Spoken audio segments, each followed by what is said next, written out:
Nkwaniriza nnyo nate mu kaseera kano we tukutuusizaako embeera y'obudde wano ku UBC TV. Omwanjuzi nze Lubega Micheal.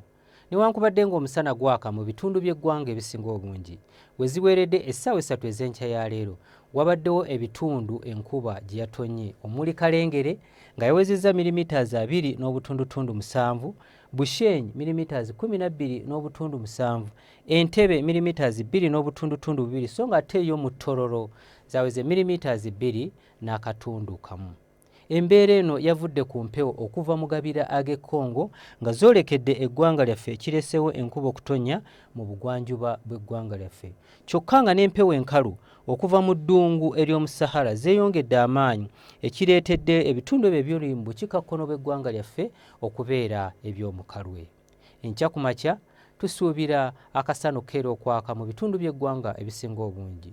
Kyokka nga ate yo olw'eggulo tusuubirayo olwandagirize mu Kabaale, mu nnyanja Nalubaale okukosa n'ebitundu ebyo eby'omu Tororo. Ebitundu by'eggwanga ebisigaddewo ebirala tusuubira akasana okwememula.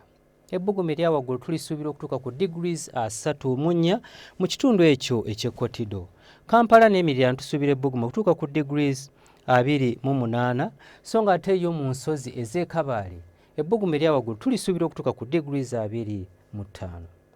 Bwe tweyongerayo mu bibuga ebimu ebiri ebusukkansalo w'eggwanga lyaffe, mu Nairobi ne mu Paris tusuubirayo enkuba okutonya.